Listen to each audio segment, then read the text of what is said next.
Welcome to The Subplot with Jesse Shapiro, where I sit down with people who aren't just talking, but actually making their dreams a reality in show business. My guest and I have something in common. We both started off as stand-ups in the entertainment industry. She went on to move to the other side of the desk and became a very successful executive at places such as CBS and Amblin Television, where she's read thousands of scripts and heard thousands of pitches at a certain point in her career. When her daughter turned 2, she decided that she didn't want to spend all her time working and traveling.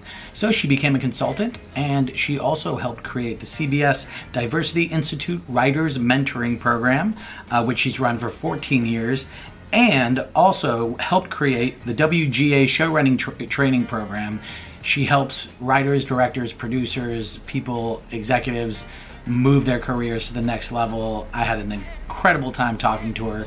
This is The Subplot with Carole Kirschner. See, I never thought I'd get the chance to do some things I've already done. So in some ways I've already... Starting off, like, are you from Los Angeles, no? Just down the street. You were born and raised here? I was. Okay, so that's something we both have in common. Where did you go to high school? I went to Cleveland High School in Reseda. It's like a magnet program out there. Ah, I went to Hamilton High. Oh, okay, great. They actually have Humanities Magnet at Hamilton now, too. And so there's a Humanities Magnet at Cleveland as well. Did you grow up in LA or did you grow up in the Valley? I grew up in the Valley, in Studio City. In Studio City. Yeah. That's a great place. Studio City. Yeah, it was fun. And so tell me about growing up in Los Angeles, where you grew up around here. We're at the Improv, by the way. We're at the Improv. Yes. And you know what's so funny is that 100 years ago I'd stand up here, and we didn't have this room. You had to just be in the back in like this little tiny room. Yeah. But it certainly brings back memories. Well, we're definitely going to get to the and we both have that in common as well. You were stand well, obviously if you're doing warm up, you were stand up. Yeah, so that there's a couple of links there. So you grew up around here? I grew up around here. I didn't know anybody in the entertainment industry. Neither did I. All. Well, I knew one person, but who did you know? So our next door neighbor was a production designer, or is a production designer named Jim Bissell, who's worked on E.T. and he does fabulous movies. He did Good Night and Good Luck with. That one. Yeah, remember that one. Right. So that was like kind of the only link we had. Yeah. And that was our link to Hollywood. But my dad's a real estate attorney, and my mom's an artist and homemaker, and so didn't really. And so you had that kind of same situation. Totally same thing. My dad was an insurance salesman, and my mom was a homemaker, I guess you would say. Yeah. And I had an older brother that went to law school. This is not interesting for people, I don't think. No, I'm interested. Let's talk. Okay. Yeah. So my middle brother, ended up becoming a cameraman. Okay. And he started off at Warner Brothers in the camera department, just loading magazines. Which is a competitive. That was like a tough job to get. It was. It still is to get in those unions and to get those gigs. Yeah. Yeah. So I knew nobody. I left here as quickly as I could. I left when I was 17. I went up to Northern California and went to school there. Where in Northern California did you go to school? Marin County and then Sonoma. Okay, cool. Do you know the area? Well, I went to Cal, so to Berkeley. Yeah. Nice. Yeah. Nice. The story I always tell, and I have no idea if this is true or not. You know when you've been telling stories for a really long time and you don't know if they're true? Yeah. That I got accepted to Berkeley and to Sonoma State College. And I had a Volkswagen bus, because you do back then. Of course, yeah. And a dog, like a golden retriever, something like that. And I said, I don't want to have to drive over the bridge to go to Berkeley. I'm just going to go to Sonoma. I have no idea if that's true or not. I've just been telling that story for a long time. Well, I like it. I think it's a good story. But I always told stories and loved to make people laugh. And my family, people were laughing. That if you were funny, that had value. That was high value in my family. Was there kind of growing up, my dad always said, he was always like, a friend in the entertainment industry stabs you in the stomach. And there was what you said. Yeah, there was kind of like that kind of vibe towards entertainment. And it wasn't like looking down on it, but it was just like, oh, this is like the cutthroat entertainment town. Was that kind of messaging or sent to you at all as a kid, or no? So it was just people liked it. Yeah. And what I heard, and it was a celebrity said this: if you want a friend in Hollywood, get a dog. Right. But stab you in the stomach. It's probably about right.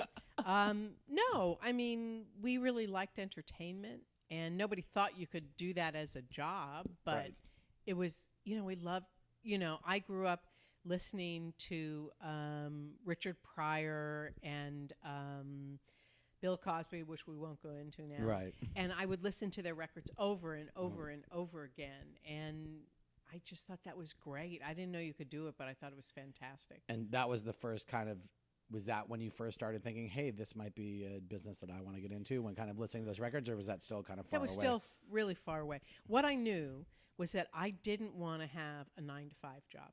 Right. I didn't care if I worked from 7 a.m. to 9 p.m. doing something else. I just didn't want to have a 9-to-5 job, and I wanted to be creative. Yeah. And when I got out of college, I got a job working in advertising, and I use that term really loosely.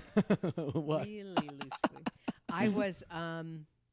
I wrote the copy that would go into the J.C. Penney catalogs that you'd get. Okay.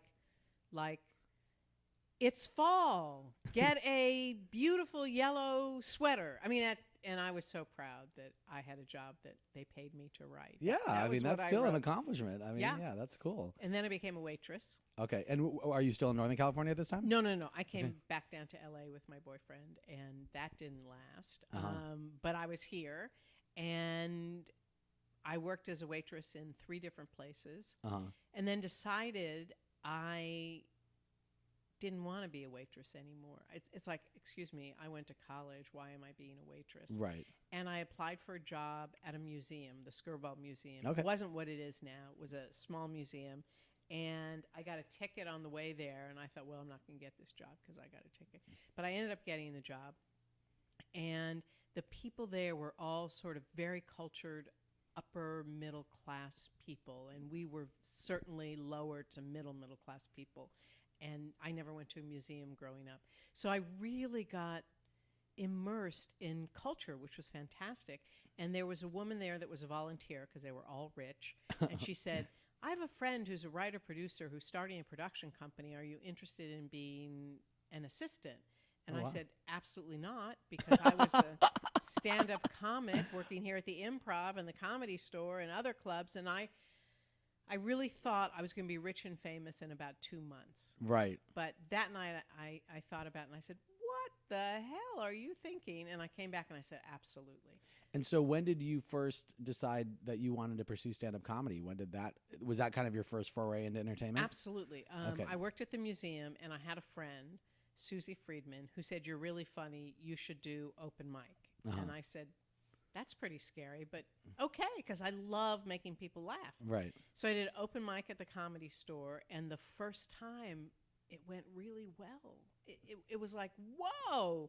And as I did it more and more, and I worked in the belly room, and sometimes I worked in the main room, and I worked at other clubs, I thought, wow, this is what I was meant to do. I'm in sync with the universe. Did you feel that way when you were doing stand-up? Yeah, I did.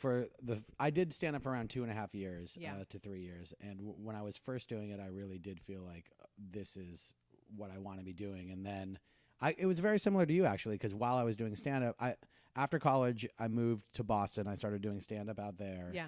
And then after a year, was like, well, if I want to be in the entertainment business and be a comedian, why am I in Boston? Exactly. And I can live at home for free for Right. a while until I get on my feet. Right. And so I came back out here, and I wanted to get a job in entertainment as well, so I could kind of pursue the business side and the comedy side at the same time. And I figured it couldn't hurt to have those connections and to meet people. So Sure.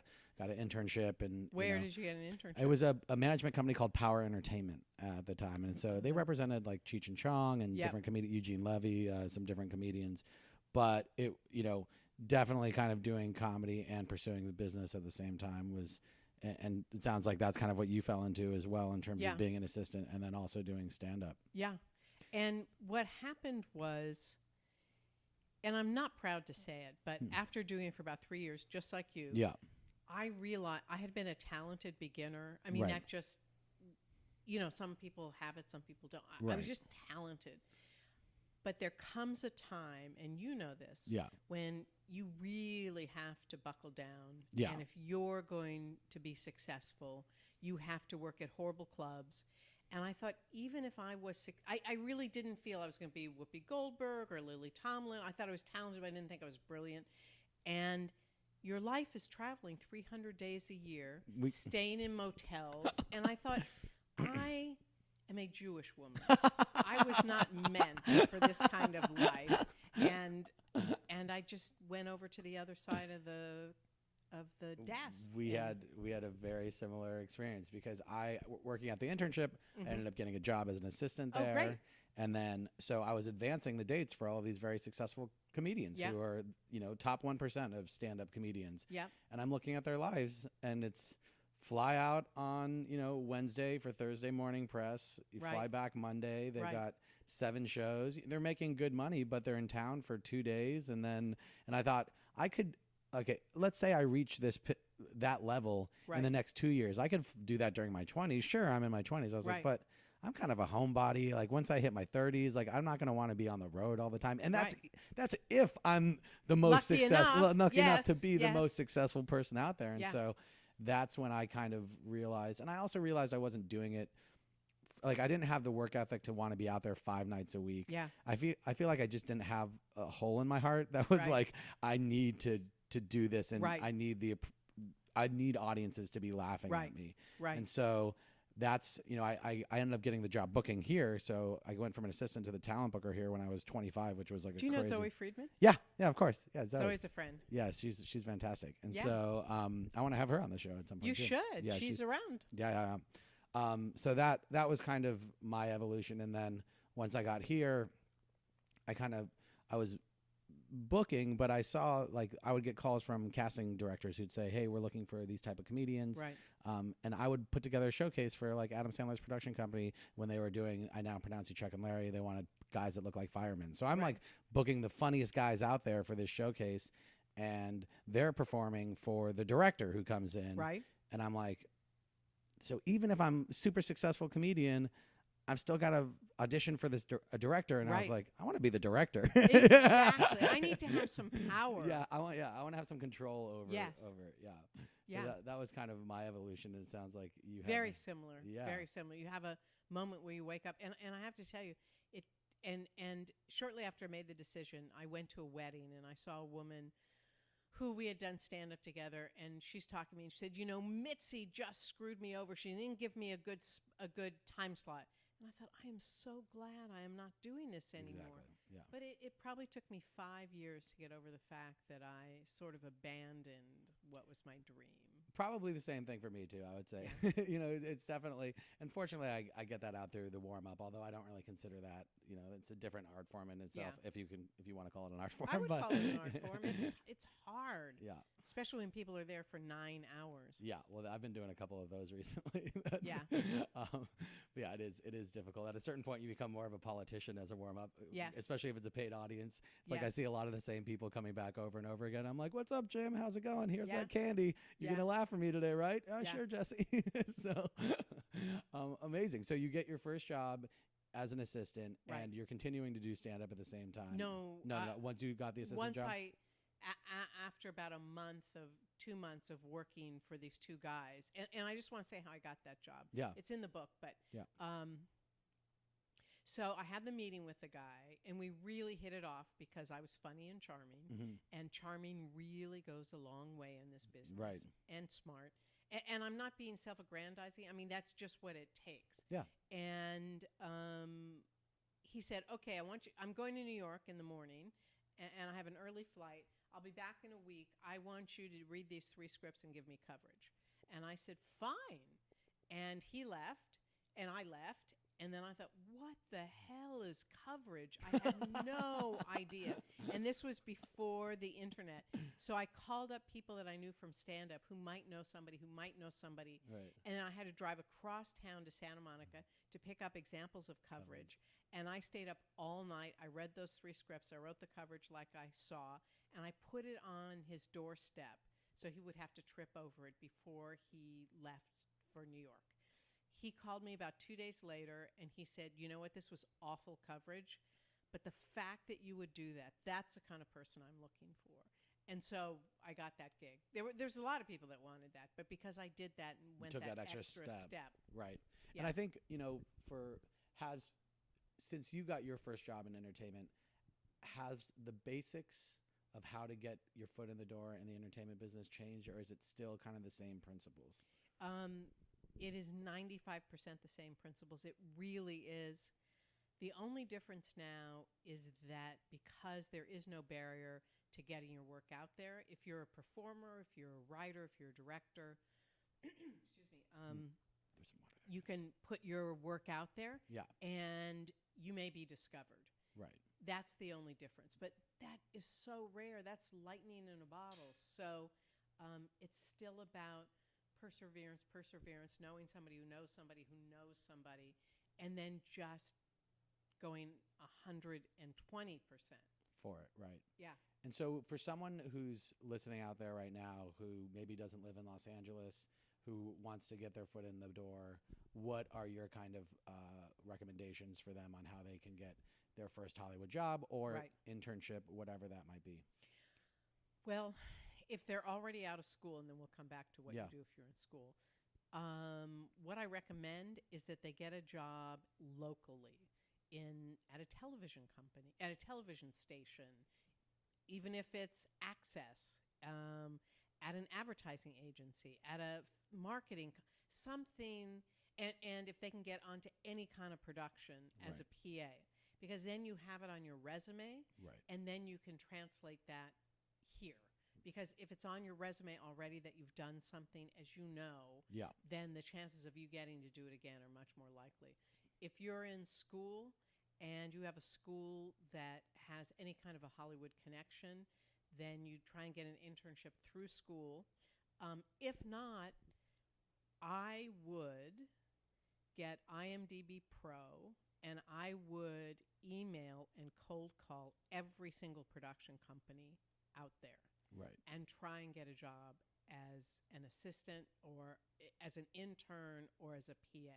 Right. You just have to be super proactive. Yeah, I mean, that's because I came out here and I was done with college, and I was trying for assistant jobs, but couldn't get any assistant job because obviously I didn't have any experience. Right. And so eventually I had to kind of swallow my pride, and this was after 2 months of applying and just saying, all right, well, I'll intern for free. I'm living at my parents' house anyway. I might as well be working. And so, and I don't know if that's changed, but at least back then there were some places that didn't care about whether you got college credit or not. That's different. That's different now. Because of the Black Swan people. Right. That's over. Any large company is not going to let you be an unpaid intern unless you're getting college credit. Those days are just over. Thank those guys for ruining it for so many people. Yeah. I mean, and I think that's another thing is that you really, even if you want a PA or getting a job as a PA or just volunteering to work for free, I think is a very powerful tool. Very. In terms of if you say, hey, I'll come work on your movie set for free, there's going to be a day when the PA that they're paying drops out. Exactly. And then they're going to say, oh, well, he's been great and he's been working for free. So you're going to be the first person that they think of to hire. Absolutely. Yeah. On a production, on a crew, you can get a gig for free. Yeah. And something that I tell people is if you're in LA, go to USC, go to UCLA, look at their boards in their film department. They always are needing people on crew. Yeah. And just volunteer. Yeah. Yeah. I mean, so you got your first job now. Yay. Yeah. And so how do you develop or how do you kind of rise the ranks, or when do you start make that first transition from assistant to maybe more of an executive role? Well, for me, what happened was they were fantastic bosses. They let me sit in on meetings, on all the script meetings. They let me go to the network with them. In fact, I had a job when I went to the network with them. One of the guys, they were great pitchers, but one of them talked way too much. So my job, when he was talking too much, was to just sort of cross my legs so that he would get the message, wrap it up. So they let me go to meetings. And after, what kind of shows were they developing? They did TV movies. Okay, they cool. did TV, and I seem to have a knack for finding really cheesy TV movies. So they moved me up to director of development because I found 3 of the TV movies that we ended up doing the ideas for. And I like to say that on one of them, I was the associate producer, which only means I was willing to associate with the producer. And it was a prison movie, a women's prison movie. And they said, oh, we need an extra. And I said, okay, I'll do it. Wardrobe? They said, no, what you're wearing is fine. So I was dressed like an inmate, apparently, on the set. And after 4 years, it was really clear that I was not going to be a principal in that company. Got it. Wasn't going to happen. And again, Jewish woman, need to have control and power and stuff. Right. So I launched a campaign to get my next job higher up. And I met with 25 people. Wow. That everybody that I'd ever met through this company, anybody who knew anybody. And I said, hi, I'm looking for a job. I'm looking for a development executive job at a studio or a network. And I ended up meeting with the president of Fox Television. And she said, I'll keep an eye out for you. And then she told me about a gig at CBS. Somebody else told me about a gig at ABC. I met on both of them in comedy development because I'd been a comic. And I got offered from both of them. And I ended up going to CBS because a guy that hired me was fantastic. And he said, I'm going to train you. And I said, the word on the street is you're leaving. He said, I'm not leaving, trust me. And then on the Friday of the week that I started, he came in and said, I'm leaving. Welcome to Hollywood, right? Right. So I advanced that way. And to get a job at the network was incredible because you're the buyer in development. Right. And so in terms of that process of setting up those 25 meetings, yes, what was your strategy and how do you maneuver those waters without seeming like you want something from someone or you have an ulterior motive? Or maybe, I don't know, you tell me. Or are you very upfront and say, hey, I'm looking for a job? Like, how do you develop these relationships where you felt comfortable to hit them up and say, hey, I'd love to have a meeting with you?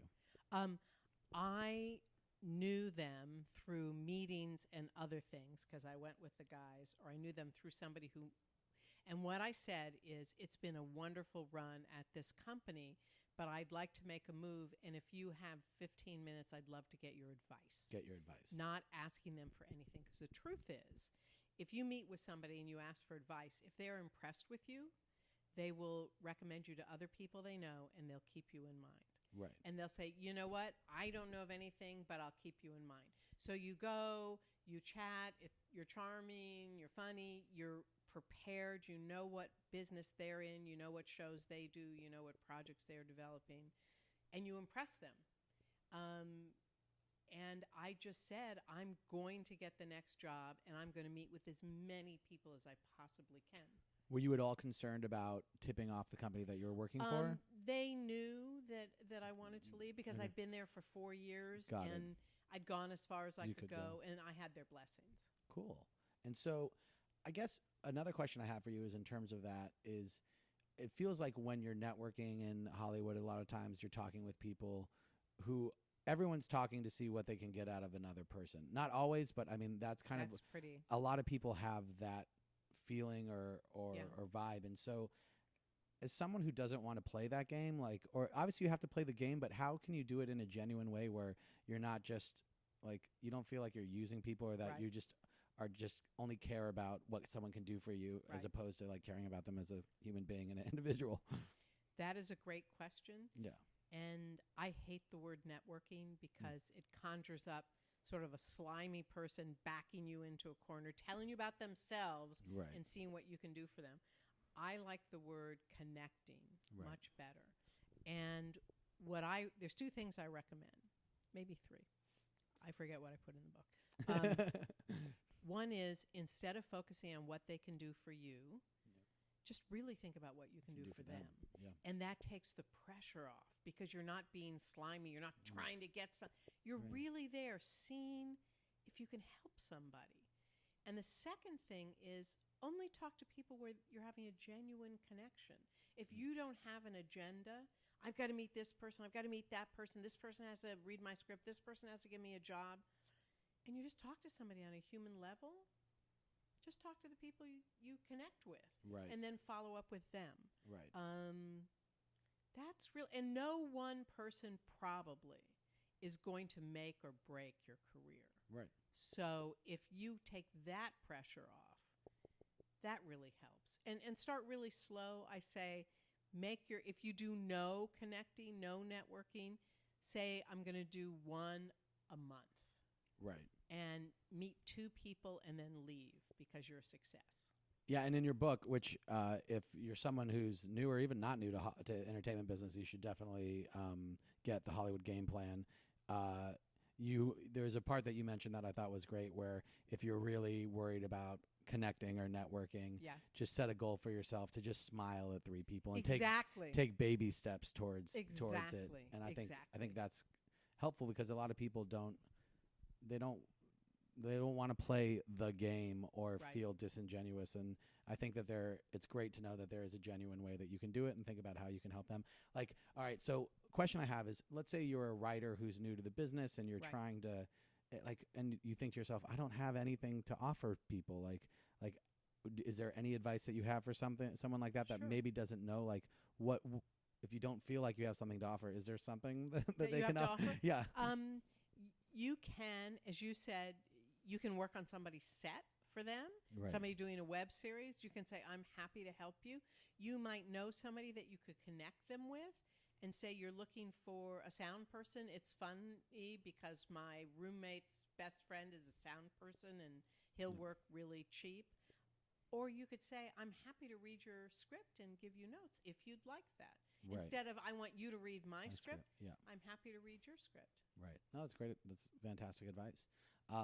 So you end up at CBS. I end up at CBS, which was great. Yeah, you're the buyer. Comedy development. I'm a buyer. Everybody kisses your ass. It's great. You get good presence. And then through a friend, I found out about a gig at Steven Spielberg's company that they were starting a television division and they were looking for somebody to start it.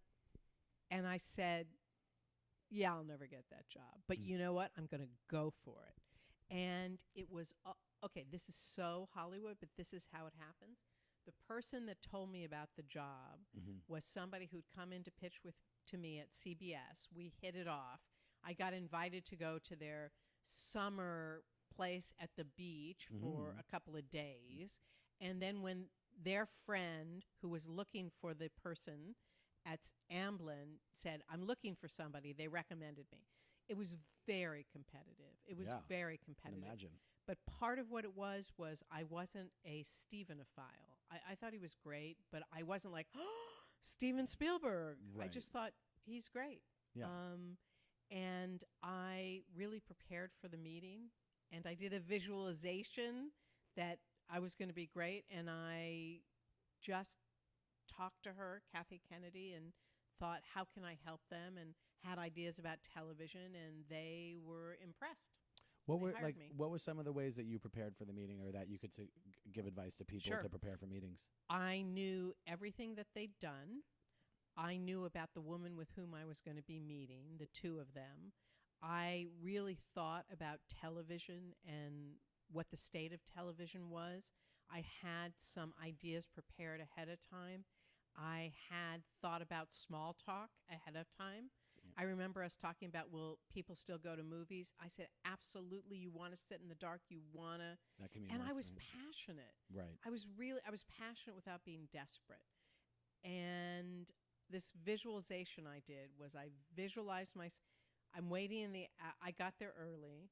I went into the bathroom and I closed my eyes and I visualized myself leaving the meeting, having had a fantastic meeting, having really let them know that I could help them, and shaking hands and leaving just feeling great. Right. And that's exactly what happened. Oh, that's so you find out, and I read in your book, I think where you get to call your mom from the screening room. Yes. And she had been a doubter at times before. She had. But let me go back for a second. Yeah. So they met with me. Yeah.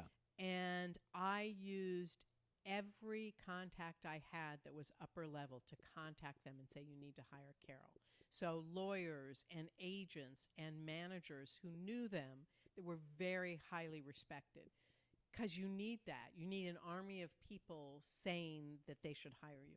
So I get hired, and my mother had always said, Carole, you should be a court reporter, because that's really a safe job. And so I'm sitting in the screening room, which is fabulous, right, in the compound, and like there's a candy counter there that you can get any candy you want. And I call her and I said, Mom, I'm not a court reporter, but it turned out well. So it was great. She was happy. She was very happy. And I think what you're talking about in terms of reaching out to people that are mutual connections and getting their to recommend you or to put in a good word is a really great strategy, and it's even easier to do these days. So when I went through a spell where I wasn't getting a lot of warm-up work, and so what I would do is you read the trades every day, see what the new shows come out, see who the executive producers are. I go onto Facebook and I look who are my mutual friends with, and so then I'm like, oh, this person's a mutual friend, and then I just hit them up nicely and say, hey, I'm not sure if you're actual friends or Facebook friends, but if you don't mind, putting in a good word for me, and have you gotten gigs that way? Oh yeah, for sure. That's how it works. You have to not be pushy about it, though. What you just said is right. Yeah, and I think for someone who's also potentially looking to try and get their first internship or gig, there's so much information out there on social media. I'm not saying stalk, but you can get a lot of information about, look at the credits, who's working at these shows. Do you have any mutual friends? Is there anyone that you could potentially put in a good word for you, and you can really kind of find those people to connect you. You can. 6 degrees of separation. And if you haven't come to LA yet, I recommend, and I say it in the book, contact everybody you know and say, do you know anybody who knows anybody in Los Angeles that I could have an informational meeting with? Yeah. And I know somebody who got his first job because his brother's roommate was friends with a woman's niece. Honest, this is really who was working in a whole totally different department at Warner Brothers. Right. And that got set up a meeting with that woman, and he was impressive, and she introduced him to other people, including me, and we helped him get a job because he was great. It's incredible how that works. So you're at Amblin now. You're doing television. I mean, and how many pitches? I mean, from the CBS and Amblin, how many pitches do you think you've heard in your life? I sort of did the rough numbers, about 5,000. Literally 5,000. So I think that's it's so amazing to be able to have seen that many pitches, because as someone who's a writer or a creator, you only really know how you pitch, and you don't really get to see how other people pitch. And you having that experience of being able to see all different types of pitches, what are kind of your recommendations, or what are some of the best pitches that you've seen or strategies in terms of how to come in and really kill a pitch meeting? It's funny because I'm going to the Whistler Film Festival to talk just about this. Oh, okay. All right. The first thing is to make a personal connection with the person with whom you're pitching. Right. And because if you're pitching a network or a studio, before you walk in the door, they've already checked your social media. They already have an idea about whether they want to be in business with you or not. So you need to go in. If they want to be in business with you, that's kind of makes it much easier. If they don't, then it's your meeting to steal. Right. And so I always say you start with your inspiration story. What is it about you from your personal life that you emotionally respond to in this material? Why are you the only person to do this project? Right. And then you talk about the actors, not the actors, the characters, and you don't do a laundry list. You don't go, Bob, he's a quirky dentist, and his stay-at-home wife, Virginia. Put them into a story, into a scene. Let us see who they are. Don't describe it, show it. Interesting. And be visual. When you pitch, be visual. Don't do beat by beat of your movie or your pilot. People will fall asleep. When I was at CBS, somebody actually fell asleep. An executive fell asleep. It was horrible during a pitch meeting. Because but that's not unheard of. I mean, that happens. If you're that boring, that's what's going to happen. Yeah. So, so you want to set the stage. You want to be visual. I've heard about people like jumping on tables, or do you need to have a bunch? Is it helpful to have a video or something to show people? Or I mean, what other kind of tools are in the toolbox have you seen people use successfully? Sure. If it's television, there's a new, maybe it's not so new, couple of years, a deck, which is that you show a series of still photographs that either show a character, an actress that might be like your character, a world a city, a town, a house, something that is evocative of the tone of your show. Right. I wouldn't jump on any tables, but Stephen Cannell, who's one of the most prolific writer-producers in television ever, had a strategy where when you go in, usually what happens is that the executives are sitting behind a desk or on chairs like this, and the pitcher is sitting in a couch not unlike this, where you're really low to the ground. Right. So what he would do is he would sort of half sit on the arm of the couch or the chair, and then if he was losing people's attention, he would get up, sort of walk around. He probably practiced a pitch 60 times before he went in, and he was a fantastic pitcher. I once talked to his daughter who said, you couldn't go to the store with him without him pitching to you. So people, it's a performance. A pitch is a performance. And if you don't practice, you're stupid. And you have to look at it as a performance as such. And so let's say there's a writer or creator out there who doesn't feel like they're a great performer. Is it just, do you want to team up with someone who's a great pitcher, or do you just need to work on that and get better at it because that's part of the game and you need to be expert at that? Well, it's hard to team up with somebody unless you're going to be a team. Right. You're not going to team up with somebody just for the because pitch. they're a good of course, pitcher. yeah. I would recommend they take improv classes. That really helps. I would take an acting class. That really helps. Now, a lot of producers and executives know writers aren't performers. Right. So if you're just very prepared and you can be engaging, you don't have to be a big-time performer. You just have to know your material, look people in the eye, get them excited by the content of what you're talking about. Don't be boring. And your passion. And your passion. For it. Yeah. So you're at Amblin, and I mean,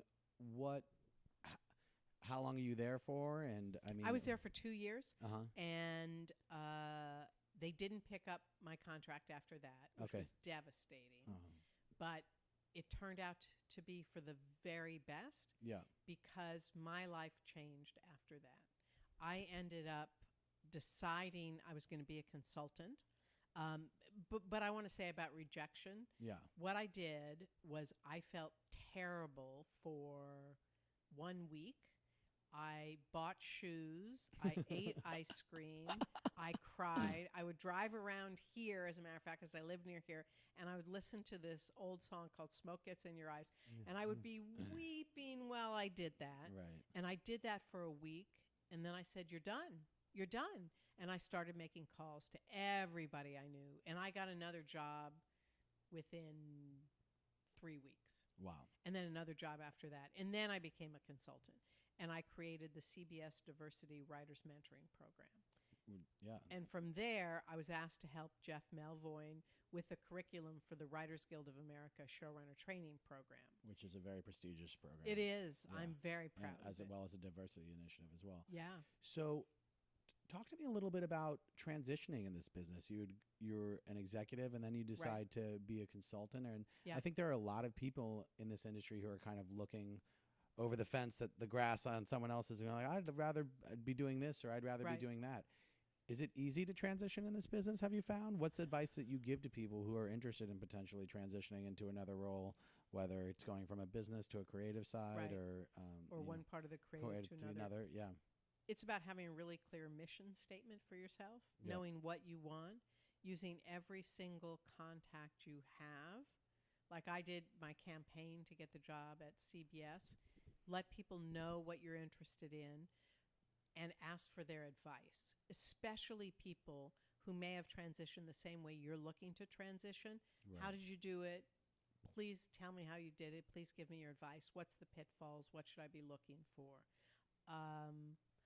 I was really done with executiving. Executiving is so much politics. Right. And I just wanted to do the work. Right. I didn't want to do the politics.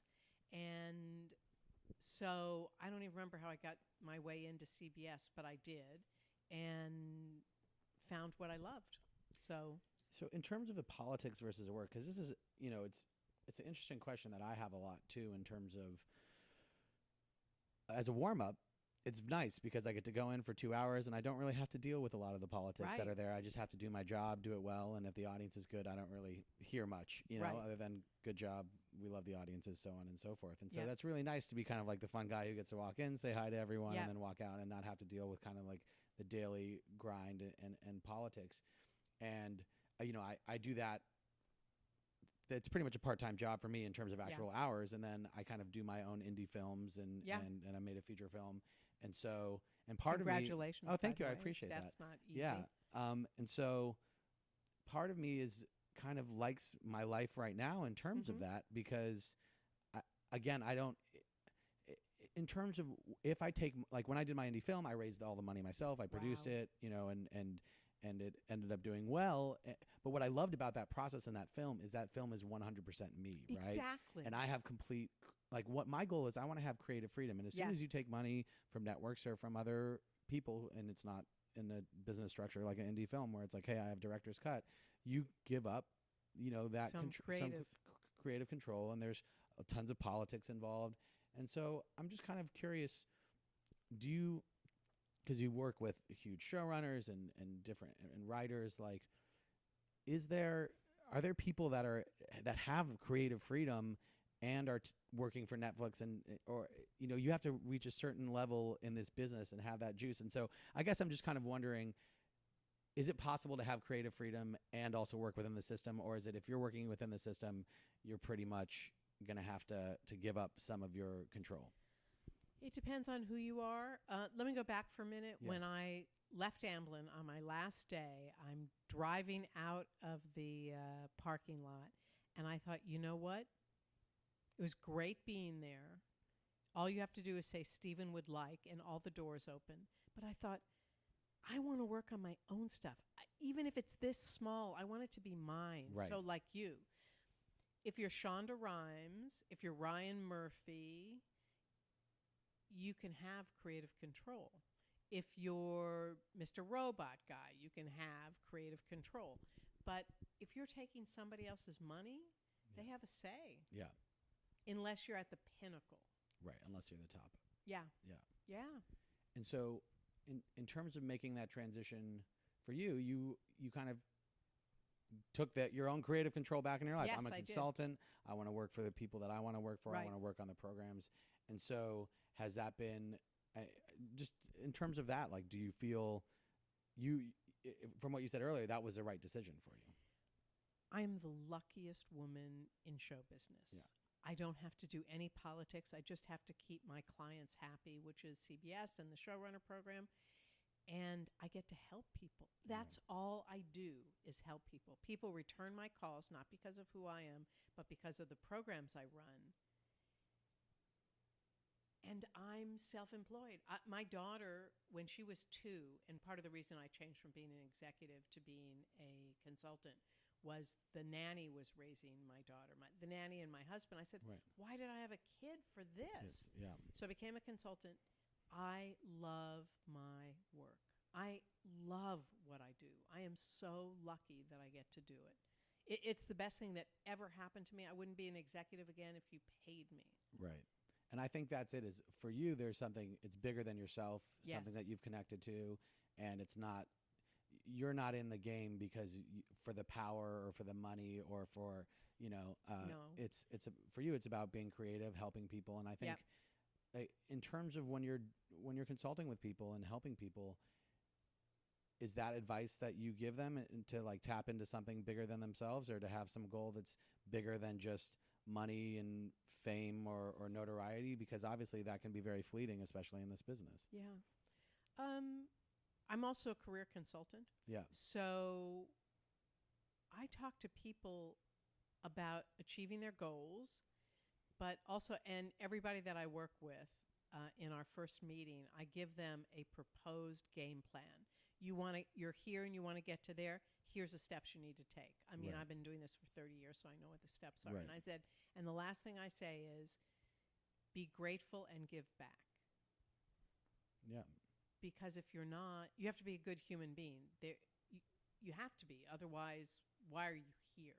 Right. And giving back is really important. I agree. So in terms of the showrunner program that you've Yes. created there, I didn't create it. Oh, Jeff okay. Melvoin did. okay, but I you helped him. helped create. What? Uh, I guess for people that don't know, there are people that are writers on shows, and then Yeah. there are the showrunner. Right. And so, kind of, can you, for someone who doesn't know, kind of What is break a out showrunner? what is the showrunner? What's the difference? Showrunner is maybe this is the easiest way to explain it. In motion pictures, the director is a king or queen, has all the creative control. In television, it's the showrunner, it's the writer. A showrunner is always a writer. They are responsible for everything from the budget to casting to production design to who they're going to hire as the director to what the wardrobe is going to look like. They are responsible for everything. They're essentially the CEO of a multi-million-dollar company. They write the scripts as well. If they have a writing staff, they work with those writers to write the show that the showrunner, it's the showrunner's creative vision. And most showrunners don't write all the scripts themselves. They have a writing room that helps. And so the people that are coming into this program, are these mostly people that have had successful writing careers and are looking Yes. to take the next step? Or is it like indie filmmakers who maybe have never worked on a TV show, but they have a hot movie? Or It's not about movies. Okay. A lot of the people that, in the very beginning, 14 years ago, it was people that were on staff and were moving up. Now, I would say half of the people have never worked in television, but they have a hot project at a studio or a network. got it. And so we help them. Some of the people are people moving up. Some of the people are people who've staffed on shows and they have development. And so if they've never worked in television before, where are these folks coming from? Some from the feature world, some Okay. from the comic book world, some from the fiction world, some from web series, some Right. from games. So it's a much, the kind of the industry is Getting much more eclectic. eclectic and pulling from different sources. Yes, Interesting. How else have you, I mean, because everything is changing so quickly in this it industry. is. Like, what are other kind of some of the big macro things that you're noticing or just from your Right. work? What I'm seeing, and everybody knows this, is there's much more diversity and inclusion. Which is That great. has become a priority for most people. Yeah. So you're starting to see women in positions of power and creative control. You're seeing people of color in positions of power and creative control, people in the LGBTQ community. That's a big shift that's happening. The other shift is, as we talked about, the bar to getting into the business is really low. You can just create what you're going to create and put it out there. Right. And there's all these millennials at agencies and management companies. The whole day they spend going online and looking for that. So they're looking for you Right. if you're good. If you're good. Yeah, no. And so question about that as well. Obviously the Me Too movement has been incredibly big and important over the last year and a half or so. Is there also, do you feel like there is or going to be any type of movement to, you can't treat people like trash in Hollywood? Abusive abusive, people, yeah, people abusive. that are dicks. Can Yeah. I say dicks? Yeah, sure, yeah. Okay, Yeah. people who are dicks. Yeah. And it's not just men. There's Right. women who are too. Yeah. Or is that always going to be a part of of entertainment? I think there will be lip service.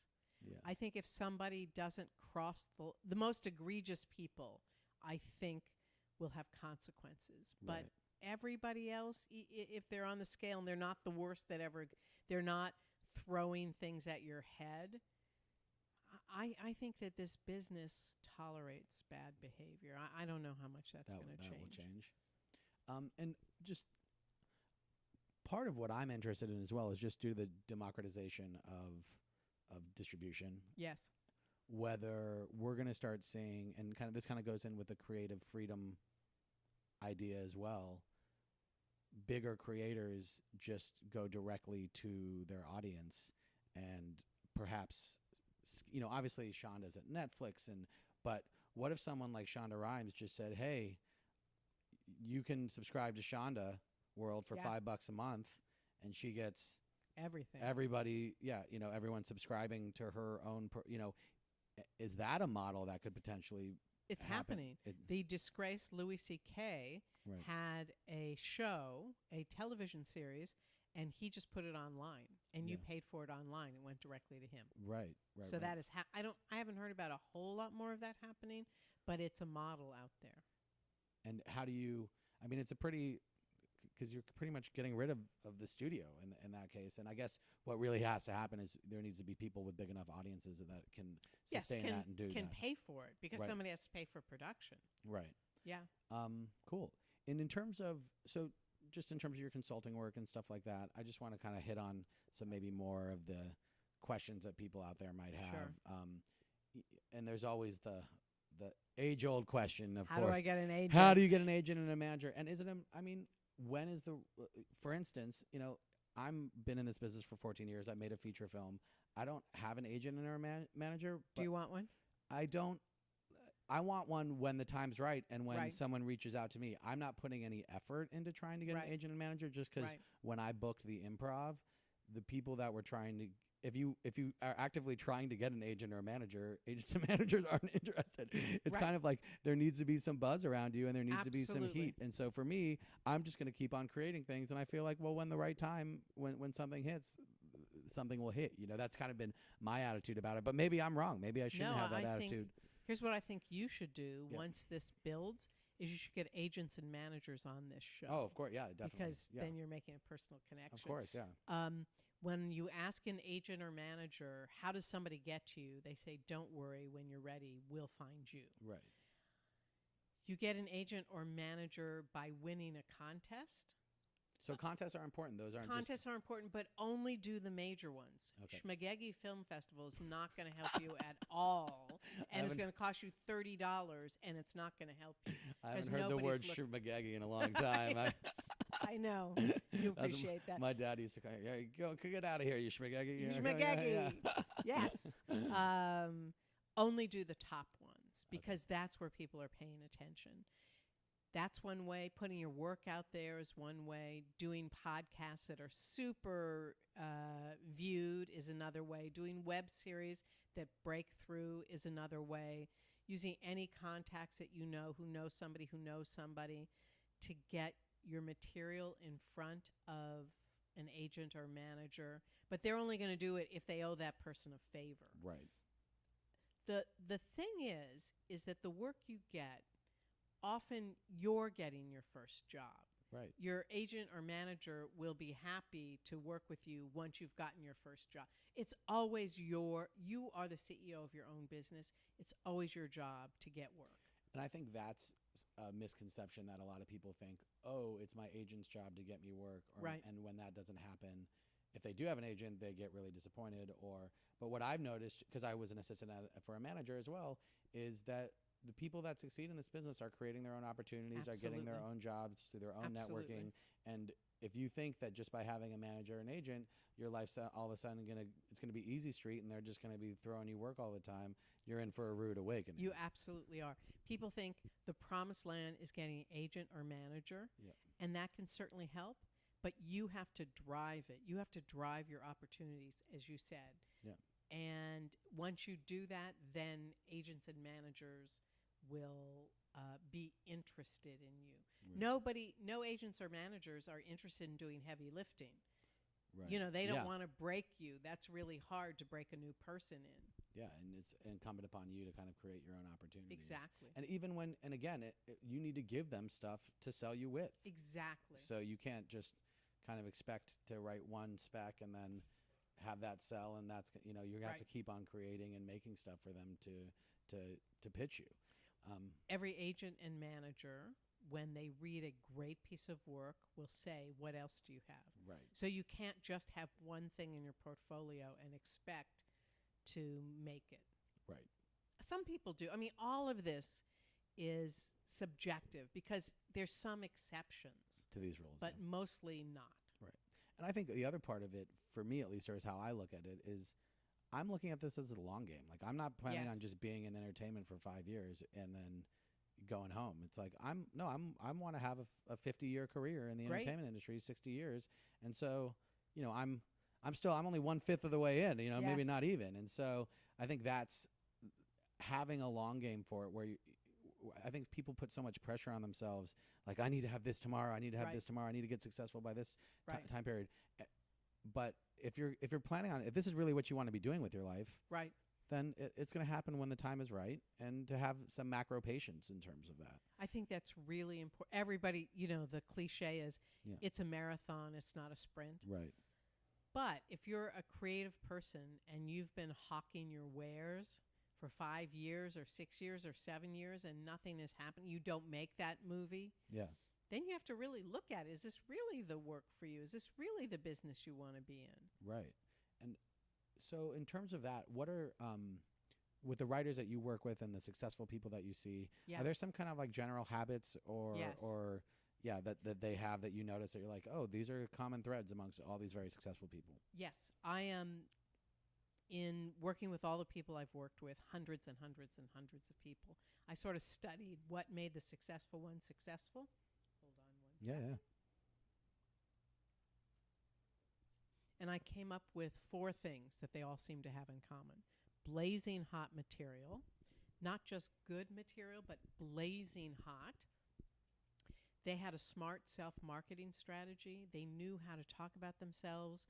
They knew how to be engaging and compelling. They knew the right stories. They knew how to become memorable. They had a ever-growing pool of contacts and mutually beneficial relationships. They had a community of contacts, and they were industry savvy. They understood what was going on. They read Deadline. They read the trades. They had an idea of what the business was and who the players were.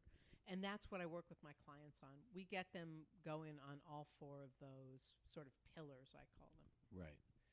Well, I think those are very solid things. And I think, going a little bit, obviously blazing hot material would be not just having a good spec script, but Right. something that's great. And Right. how do you find that out? You ask people to read it, or what's Yeah. yeah. Here's how you know your material's blazing hot. People want to take you out for drinks. They want to have lunch with you. They want to have meetings with you. They want to buy your work. They want you to do one of their projects, one of their IPs. You have buzz around you, and the phone rings. That's how you know it's blazing hot. And the truth is, if you write something extraordinary, not just good, but really extraordinarily good, it's going to be found, because you give it to people who give it to people, and when somebody reads it, they go, wow. Right. And they get it to somebody else, or you put it into a contest, and it's fantastic, and it wins first place. So let's say there's someone out there listening who's saying, I've got blazing hot material, but I can't get it to any agents. I can't get it to any managers. I don't know how your recommendation would be to put it into a contest, or to Put it into a contest. Yeah. Or I also think blacklist, I guess, would be another. the blacklist, yes, Yeah, the yeah. blacklist, you have to pay for it Okay. sometimes. Got it. The other thing you can do is go to IMDb Pro, look up every single manager. I wouldn't do agents because they don't take on solicited material, but a lot of managers are small, starting out. They will take your material if you write the right query letter Yeah. and have them read it. And if they think it's fantastic, then they'll sign you, and they'll get it out there for you. Got it. So cold emailing. I used to say it doesn't work, Yeah. and don't bother. But the truth is, I have 2 clients that got representation based on cold query letters. One woman who had just graduated from USC, didn't know anybody really, sent out 90 query letters. She's a writer. She sent out 90 query letters. She got 11 responses back asking to read material.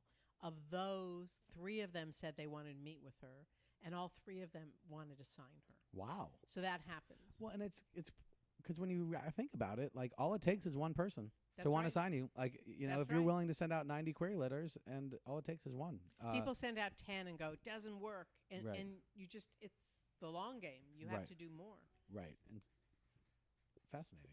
So blazing hot material, number 2, I'm sorry. Is a smart self-marketing strategy, so you know how to present yourself. So you know how to make yourself stand out. So you know how to make yourself memorable. And I think there's 3 parts of that. Okay, I've cool. sort of developed Yeah, this. yeah, yeah. No, this is great. It's your personal log line, which answers the question, so what do you do? Because people always ask you that at parties, because in Hollywood, everybody wants to know what you do. I'm trying to think, do I have a log line? I usually say, warm up by day, indie filmmaker by night. Or, that works. Yeah, that works. That's a log line. Yeah.